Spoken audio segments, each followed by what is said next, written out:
Tick, tick, tick, the sound that makes everyone nervous, yet they pretend not to hear it. 12 minutes. That's all you've got. And suddenly every excuse, every delay, every comfortable little lie doesn't feel so safe anymore, does it? Funny how when time shrinks, truth gets louder. You see what really matters, what never mattered, and what you wasted everything on. 12 minutes is enough to either wake up or die sleeping with your eyes open. And the cruel part, time doesn't care what you choose. It just keeps ticking. When time shrinks, all the illusions you've built around yourself start to fall apart. You tell yourself you've got years. You've got decades. You've got an endless runway to figure things out, to make the call, to take the risk, to finally live like you said you would. But then the clock gets loud, it speeds up, and suddenly the future you thought was wide open is nothing but a narrow hallway with no exits. Time shrinks, and it strips away the lies. It shows you what you've been avoiding, what you've been pretending doesn't matter, what you've been hiding behind comfort and excuses. That's when you see your true priorities, not the ones you brag about, not the ones you post about, but the ones your life has been silently bowing to all along. It's easy to say family is your priority. But when the clock is down to 12 minutes, you remember all the nights you gave them scraps of attention while pouring your best into distractions. It's easy to say success is your priority, but when the seconds are slipping, you face the truth. You've been too scared to chase it, too lazy to sacrifice for it, too busy feeding your comfort instead of your calling. And then, in those shrinking minutes, the mask gets ripped off, and all that's left is the raw truth. You never lived like you meant what you said. The clock is cruel, because it doesn't just take away time. It takes away your illusions. You start to realize how much of your life you traded for things that never mattered. The arguments, the scrolling, the numbing habits you told yourself you deserved. And when the minutes are small, the weight of those choices crushes you. You start to see the gap between what you claimed was important and what you actually gave yourself to. And that gap is where regret is born. Time shrinks, and suddenly clarity is brutal. You notice the things you ignored, the words you should have said, the risks you should have taken, the doors you should have walked through, but didn't because you thought tomorrow would be waiting. Tomorrow was the God you worshipped, and now tomorrow is gone. All you've got is right now, and right now doesn't wait for permission. But here's the strange thing. Shrinking time doesn't just expose regret. It reveals possibility too. When the minutes are short, you realize how much power can live inside a single moment. One call, one decision, one act of courage, one step in the right direction can change everything. People waste decades thinking change takes decades. It doesn't. It takes a decision, and decisions don't need years. They need seconds. But most never decide until the clock is almost out, and by then, they're haunted by everything they could have shifted long ago. The shrinking of time makes you honest. It forces you to admit what's been true all along, that you always had the time. You just didn't value it. You wasted it because it felt endless, like water pouring from a faucet that never runs dry. But when it starts to drip, drip, drip, you panic because you see the truth the faucet was closing the whole time, and you ignored it. Now you're thirsty, desperate, and it's too late to refill what's gone. That's why time shrinking is both a curse and a gift. A curse because it rips away your excuses. It shows you the mirror you've been avoiding. A gift because, if you have the guts, it gives you the chance to finally wake up. In 12 minutes, you can do more with clarity than you did in 12 years of pretending. Because when time shrinks, you don't waste energy on nonsense. You don't care about appearances. You don't care about approval. You don't care about the lies you used to hold on to. You only care about what actually matters, what actually lasts, what actually has weight. Most people don't get this until the end. They wait until time has cornered them. Then they cry about the life they never lived. But you don't need to wait until you're out of minutes to understand. You can choose to see it now. You can choose to live like time is already short, because it is. Even if you think you've got decades, you don't. Time is shrinking every second, whether you hear the tick or not. The question is, will you wake up to your real priorities now? Or will you wait until the last 12 minutes, when truth hits you with no mercy and no time to change? Excuses are soft little pillows people rest their heads on, thinking they'll sleep better, thinking they'll be safe. But when the clock appears, when the seconds are staring you down, those pillows catch fire, and suddenly there's no comfort left. That's the thing about excuses. They sound solid when you think you've got time. I'll start when I'm ready. I'll move when the timing's better. I'll try when life slows down. Those lies feel heavy enough to lean on. But the moment you see the clock ticking down, they collapse into dust. You realize none of them ever had weight. They were just stories you told yourself to justify sitting still. The clock kills excuses because time doesn't negotiate. It doesn't care if you were tired, if you were scared, if you didn't feel ready. It doesn't care about your feelings, your circumstances, your plans. It keeps moving whether you do or not. And when you finally see that your minutes are numbered, you realize how much of your life was wasted building castles out of excuses that melted in the rain. You thought they'd protect you, but really they kept you trapped, locked away from the very life you were begging for. Excuses collapse because they've never been real. They only existed in your head, and shrinking time rips them out by the roots. You start to see it clearly. The money wasn't the problem. The opportunity wasn't the problem. The people around you weren't the problem. You were. Your fear, your laziness, your doubt, your comfort. They were the real chains.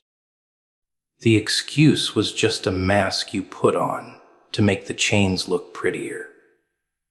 And when you've got 12 minutes left, pretty chains don't matter. Chains are chains, and they're choking you either way. The cruel part is how many years people waste defending their excuses like treasures. They argue for their limitations. They fight to prove why they can't. They wrap themselves in the lie that circumstances are stronger than their will. But the clock exposes all of that. When it's almost gone, you realize you could have done more. You could have moved faster. You could have broken through if you just stopped defending the very thing holding you down. Excuses don't save you. They kill you slow. And the ticking clock finally makes that visible. Think about it. When you're told you've got 12 minutes left, do you care about being tired? Do you care that things weren't perfect? Do you care that you weren't ready? No. Suddenly all the noise disappears, and all that matters is action. That's the truth hiding underneath every excuse. Readiness is an illusion, perfection is a fantasy, and waiting is just fear in disguise. But most people don't see it until the pressure strips the lies away. They let excuses run their life until time shrinks and reveals that every excuse was just a thief wearing a friendly face. The danger of excuses is how convincing they sound in the moment. They feel logical, they feel protective, they feel like wisdom. But when the clock shows up, logic doesn't matter. Protection doesn't matter. Fake wisdom doesn't matter. The only thing that matters is whether you moved, whether you acted, whether you dared.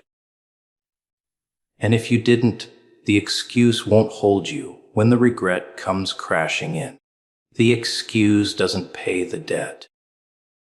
You pay it with the life you could have lived. Excuses collapse because the truth is louder under pressure. When the seconds are loud in your ears, you stop lying to yourself. You know you could have pushed harder. You know you could have risked more. You know you could have stopped wasting time on things that never mattered. And that honesty cuts deep. It strips you bare. But it also shows you something important. The power was always in your hands. You never needed the excuse. You just used it as a crutch because standing on your own scared you. The clock doesn't care about your reasons. It doesn't slow down because you had a rough day. It doesn't pause because life wasn't fair. It doesn't rewind because you weren't ready. It just ticks and ticks and ticks until the minutes are gone. And in that relentless rhythm, you see the truth. Every excuse you leaned on was nothing more than wasted time dressed up as safety. When time shrinks, the disguise burns away, and all you're left with is the raw fact that you chose the excuse over your own life. Fear is a funny little monster. It doesn't come screaming in your face most of the time, no. It whispers. It creeps in, silent, patient, slipping into your thoughts like smoke in a locked room. You can't see it at first, but you breathe it in until it fills your lungs, your veins, your brain. Fear tells you to wait, to pause, to think again, to play it safe. It makes the ground beneath you feel unstable, so you stay frozen, convincing yourself it's smarter not to move. But here's the catch. Fear is nothing more than smoke. It looks heavy. It feels real, but try to grab it, and there's nothing there. And still, people build their whole lives around it, bowing down to shadows, making decisions based on ghosts. When the clock shrinks, when the seconds pound louder and louder, fear doesn't vanish like people expect. It transforms. It stops being this vague anxiety about what might happen someday, and it becomes a blade pressed against your throat. Suddenly, it's not about what if I fail, or what if they laugh at me, or what if it doesn't work out? No. Now it's, what if I have no more time to even try? And that shift changes everything, because the fear of running out is heavier than the fear of starting. The fear of wasting time is sharper than the fear of rejection, and the fear of never knowing burns more than the fear of failing. Fear has a way of tricking you into believing it's protecting you, but really, it's stealing from you. It steals your days, your energy, your hunger, your fight. Every time you pause because of fear, the clock doesn't pause with you. It keeps moving, smiling almost, watching you hesitate. And then one day you realize it was fear that built the trap around you, not the world, not the people, not the lack of resources. It was you listening to whispers instead of listening to the clock. The cruel irony is that most of the things people fear never even happen. They worry themselves into paralysis over shadows that never touch them. They avoid risks that could have led to breakthroughs. They stay silent when their voice could have changed everything. They sit back while opportunities walk past them, and then they call it fate or luck or timing. But it wasn't any of that. It was fear, quietly stealing minutes, while the clock kept demanding movement. Fear shrinks when the clock shrinks, because it can't keep its disguise anymore. When you've got 12 minutes left, do you really care what people will say about you? Do you really care if you stumble, if you trip, if you make a fool of yourself? No, because all of that fear depended on the illusion of endless time. It depended on you believing you could delay, that you could try later, that there was always another chance. But with the clock ticking down, later dies, someday vanishes, and maybe becomes meaningless. Fear loses its power because time exposes its lie. You never had time to waste in the first place. But fear doesn't go quietly. It screams louder when it knows it's dying. It'll try one last time to freeze you, to convince you it's too late, that there's no point now. And this is where most people fold. They let fear have the final word. They let it wrap its claws around their throat and silence them for good. But the truth is, fear's last scream is the weakest one. It's desperate, it's hollow, and if you push through it, you realize fear was never the cage. It was just the lock you agreed to keep closed. Fear is a parasite that only survives if you feed it. It feeds on your hesitation, your self-doubt, your silence. Stop feeding it, and it starves. Act in spite of it, and it dies. But most never starve it, because they confuse fear with wisdom. They think caution is safety. They think waiting is smart. They think silence is maturity. They confuse paralysis with patience. And by the time the clock reminds them that waiting was never safety, it was suicide, they've lost more than they can get back. When the seconds are loud, fear changes shape. It stops being this imaginary wolf in the dark and becomes a mirror. You realize you weren't scared of the world. You were scared of yourself. You were scared of your own potential, of your own hunger, of what would happen if you actually stepped into the fire. Because success, freedom, greatness, they're terrifying. They demand sacrifice. They demand blood. They demand you burn the old version of yourself alive. And fear whispers, don't do it. Stay comfortable. Stay safe. But the clock doesn't whisper. It roars. It roars with every tick, forcing you to see the truth. Fear never protected you. It only delayed you, and delay is the slowest kind of death. Regret is a strange poison. It doesn't kill you all at once, no. It seeps in drop by drop, unnoticed. Until one day you wake up and realize your veins are full of it. It tastes bitter, but it's addictive because people love to replay the past, love to torture themselves with what-if scenarios. They convince themselves they had more time, that they could have done it differently, that maybe one more chance would show up. But regret doesn't offer second chances. It offers chains. Heavy ones.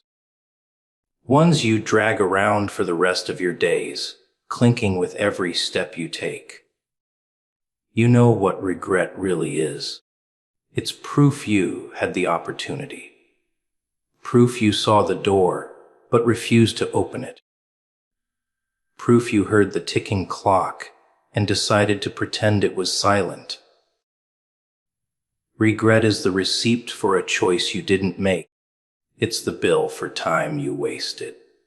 And the cruelest part, you can't return it. You can't get a refund. You can't hand it back and say, I've changed my mind. Regret laughs in your face because it knows the moment has rotted, the chance has already burned, and all you're left with are ashes. When the clock shrinks, regret screams louder. Suddenly, all those moments you thought you had endless time for, they come back like ghosts. That conversation you didn't have, that risk you didn't take, that step you were too afraid to make. They surround you, mocking you, whispering in your ear that you had your shot, and you blew it. Regret doesn't just sit quietly in the corner. It gnaws at you, digs into your chest, squeezes your lungs until every breath is heavy. You start to realize the cruel equation. Hesitation multiplied by time equals regret. Always. People think regret is about failure, but that's a lie. Nobody regrets failing. Failure teaches, sharpens, pushes you forward. What people regret is not trying. What people regret is silence when they should have spoken, stillness when they should have moved, fear when they should have fought. Failure, at least, gives you scars you can wear with pride. Regret only gives you wounds that never close. The most dangerous part of regret is how it rewrites your story. You begin to convince yourself you were never capable, that you never had a chance, that the door was never yours to open. Regret feeds you excuses to numb the pain. Excuses that let you believe it wasn't your fault. But deep down you know the truth. You skipped it. You delayed. You ignored the fire in your chest, and you let the moment die. And now, when the clock is down to its last ticks, regret sits across from you smiling, because it knows it's won. The irony is, people think they're avoiding regret by playing it safe. They think not risking means not hurting. But safety is the breeding ground of regret. Every day you choose comfort over courage. You're planting seeds that will one day bloom into vines wrapping around your throat. And by the time you see it, by the time the clock slaps you awake, it's too late to undo what's already strangling you. Regret isn't just about lost time. It's about lost self. Every moment you don't act, a piece of you withers. Every chance you ignore, a piece of your soul rots. And when enough of those pieces are gone, you're just a shell walking through life, smiling on the outside while rotting on the inside. You don't even need anyone else to punish you. Regret does it for you. Every single day, whispering reminders, replaying memories, stabbing you with visions of what could have been. When the clock is loud and the seconds are sharp, regret shows its true face. It doesn't look like sadness. It looks like rage. Rage at yourself. Rage at the wasted years. Rage at the excuses you clung to like a blanket. And that rage eats you alive because you can't point the finger at anyone else. You know it was you. You know you held the key, but refused to unlock the door. You know the chains around your wrists were forged by your own hesitation. Regret doesn't care about your reasons. It doesn't care about your excuses. It only cares about the silence, the inaction, the wasted chances. And when it comes to collect, it doesn't knock politely. It breaks the door down. It doesn't ask. It takes. And it doesn't leave until you're hollow, until every smile feels fake, until every memory tastes sour. That's the price of skipping, the price of waiting, the price of believing time would wait for you. Regret is the most expensive debt you'll ever pay, and the only currency it takes is your peace. Disobedience always comes dressed like freedom, like rebellion, like you're finally in control of your own life. It feels exciting, almost intoxicating, to spit in the face of the rules, to ignore the warning signs, to carve your own path, even when the voice in your chest screams not to. For a while, it feels like power. You tell yourself you're smarter than the whispers, that the boundaries don't apply to you, that consequences are for everyone else. But here's the part nobody likes to admit. Disobedience carries a cost, and it always collects. Not immediately. No, it's more patient than that. It waits until you've convinced yourself you've gotten away with it. Until you're comfortable. Until you believe the warnings were just empty threats. And then, when you least expect it, it takes everything.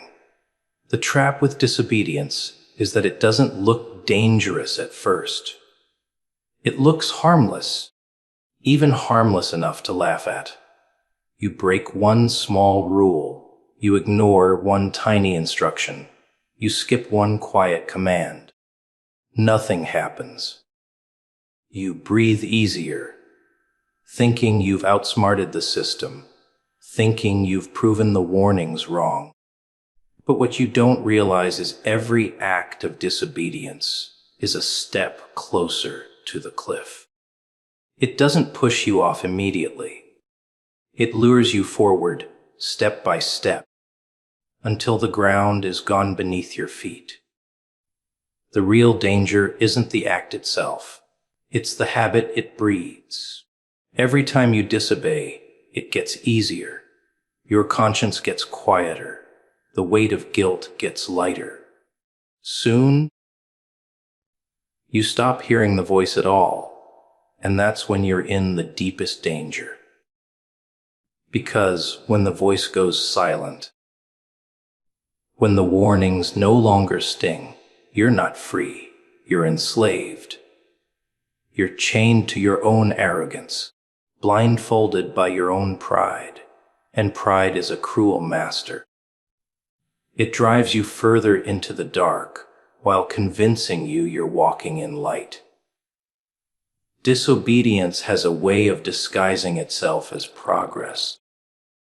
You tell yourself you're breaking free, that you're thinking for yourself, that you're not like everyone else blindly following orders. And maybe that's true for a moment. But what you don't see is that every step away from obedience is a step deeper into a trap. The chains don't appear right away. They wrap around your ankles slowly, almost gently, until the day you try to run and realize you can't move.